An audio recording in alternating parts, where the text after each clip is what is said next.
What we're looking at today is my 1967 Gretsch Viking, which is just one beautiful guitar. It's basically a slimline, double cutaway, big-bodied 17-inch Gretsch with tons of bling, you know, Gretsch bling. It's got the Bigsby, quite a short arm, so I have difficulties with it, and I basically don't use it. But you can't remove any of this stuff because this one is all original. It's got all the stuff on it. It's got the Bigsby. It's got a mute switch down here, which when you turn it, when you engage it, you get nothing. And I don't know why they put it there, because without the mute you have got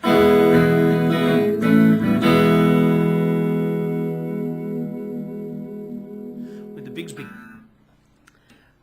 It's got a thing called a string damper, which is a pad activated by this little switch here, and this is if you're too lazy to use your palm. You're supposed to be able to get that country picking, or you know.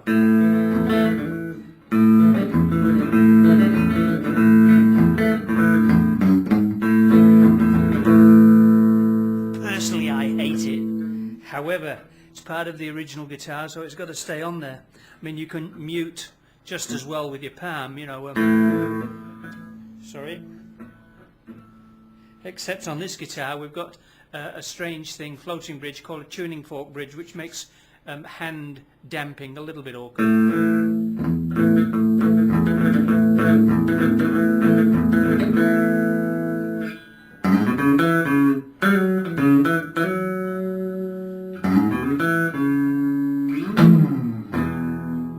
The tuning fork bridge is an assembly here, and on the other side of these two roller bars, which you thread the strings through when you're restringing the guitar, are two tuning forks that descend into the body of the guitar, and the idea is to give it extra sustain. Many people now who own these guitars, I believe, remove them and change the position of the floating bridge here and so on and so forth. However, again, it's all part of the original guitar, and I wouldn't change it for quids. Moving along, the pickups are Supertrons, and the Gretsch Viking was the first guitar to be provided with these. I think they were built by Diamond. However, you might want to look that up, or I should have done before I did this video. And they're huge, big, powerful pickups. Tons of grunt in the treble arena.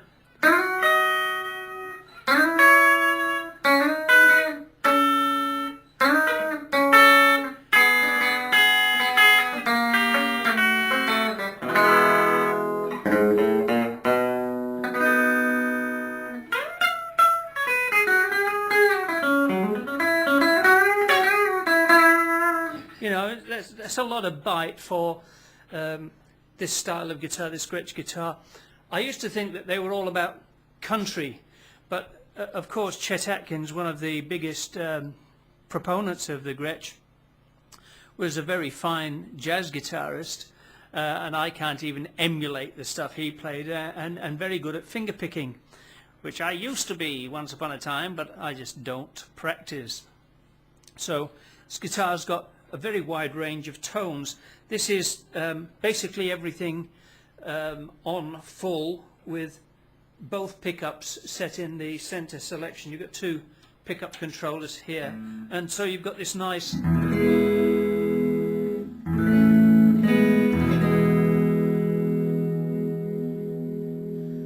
really nice sound, you know.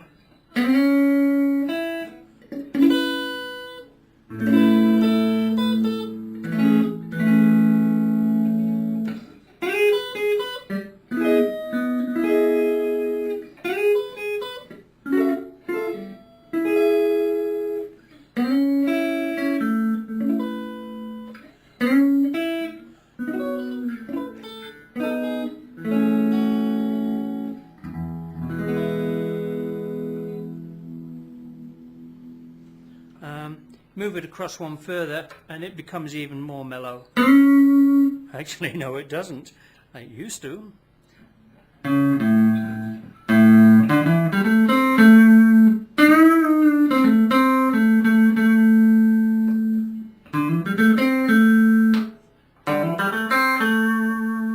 Isn't that strange? I actually thought bringing this back towards me would increase the mellow effect. Maybe that's from the... I don't play it enough. Hardly at all these days. Yeah, there we go. From the tone controls down here. By the way, all the hardware is... it looks like gold, and the reason is it is gold. Apparently, or so Gretsch say, all of this hardware is 24 karat gold plate. More gold than Fort Knox, and you know, one of these days I might have to cash it in.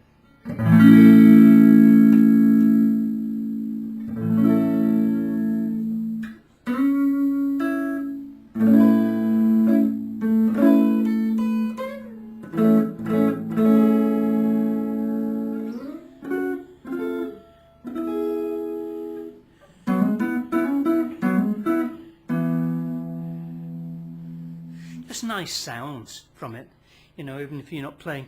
I never was able to shred. I don't even know what shred means, but I like to play melodic lines. And quite some time ago, when I first got this Gretsch, I wrote a piece called The Viking's Last Voyage, and it had this nice...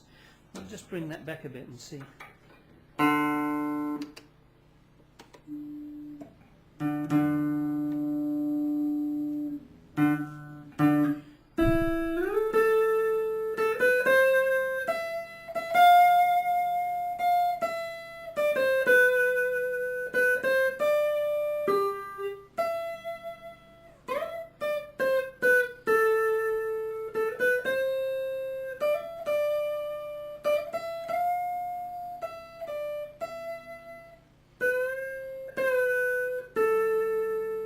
In fact, if you trawl through my YouTube site, you will find a tune called The Viking's Last Voyage. It's written probably quite a few years ago, and it's played on this guitar, and it came out rather nice, especially in the bass register down here. You know, you've got this.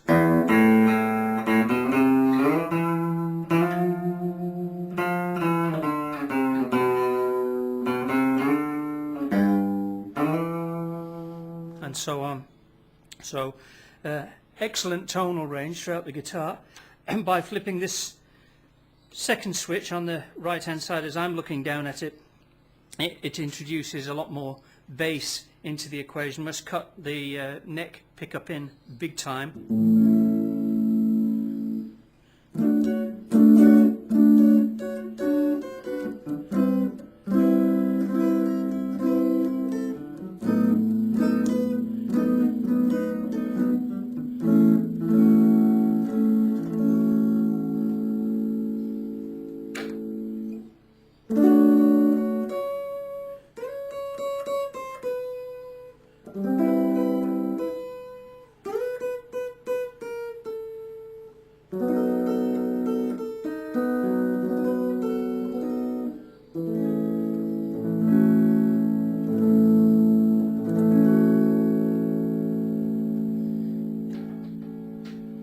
Of course, Gretsch is noted for, you know, by country players, and particularly, I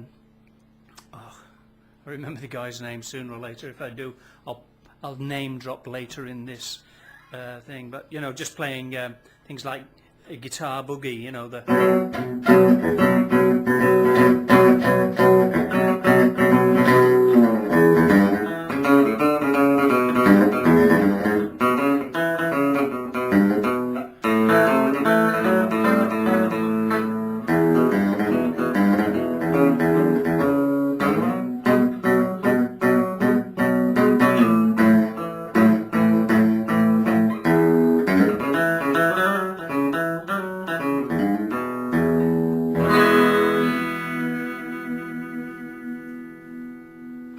The fretboard on this, I mentioned before, is just so excellent. It's fairly fine, narrow, and strange thing, up around the 15th fret, the frets actually fan out. They used to call it the treble tempered zone or something. And the idea was it was to do with intonation, so the frets are narrower at one side than the other. And if you're one of those players that's up around the top of the guitar a lot, which I am not, it's supposed to improve the intonation.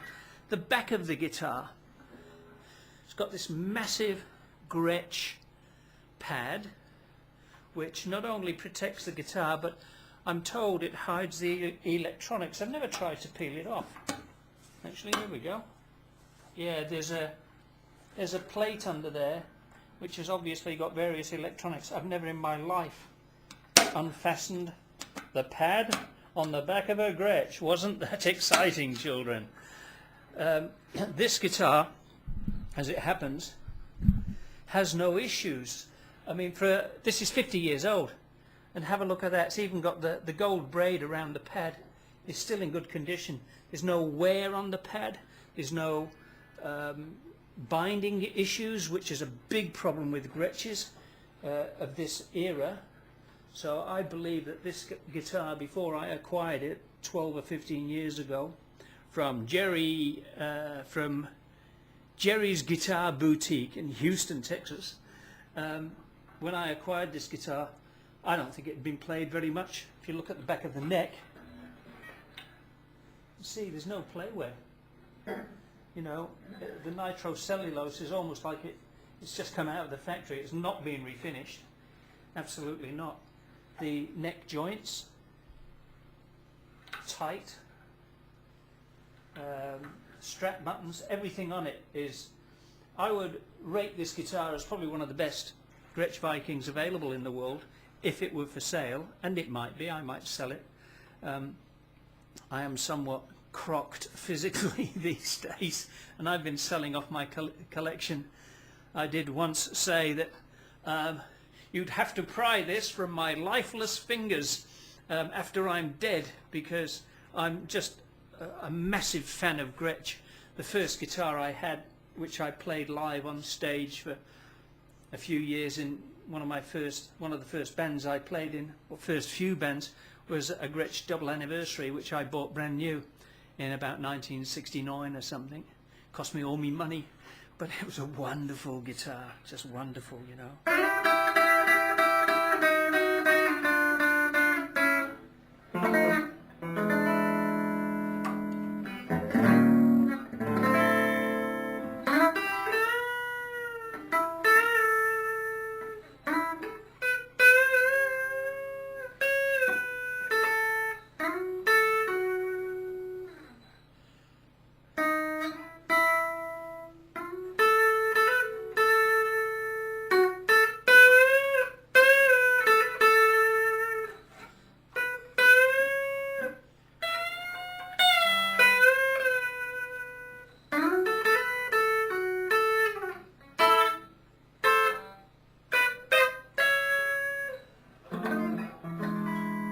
Need someone's hands to hold me through the night. Need someone to squeeze and hold me tight. But when the night goes low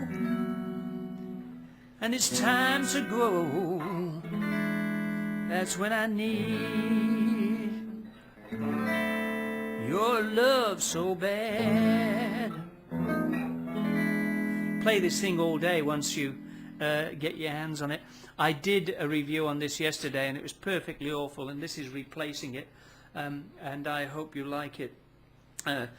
Working up the neck of the guitar. Let's have a look at those tuners. Hang on, get that in the shot. Do. Terrific, big, clunky tuners. They stay in tune. Again, 50 years old, no issues. So there we have a 1967 Gretsch Viking. In 1967, Gretsch still owned the company, and so Baldwin hadn't got their crappy hands on the company and started ginning around with this guitar. They basically stripped all this bling off of it and turned it into a country club, you know, by the early 70s, which is a damn shame because it's just a superior, iconic guitar. I like that sort of thing with it. All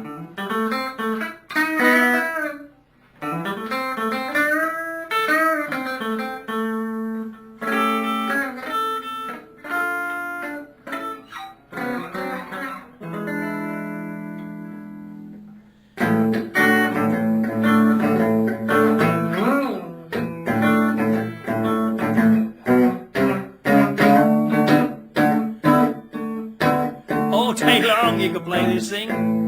You can even make up your own lyrics if you wish, you know. Well, bye-bye, baby. Bye-bye, baby. See you later. Get out of here. Well, bye-bye, baby. See you later. Get out of here.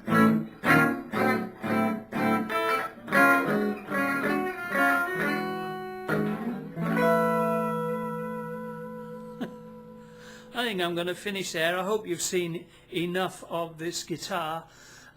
If you get the opportunity to see one up close or acquire one, do your very best to do so, because I think they are absolutely wonderful.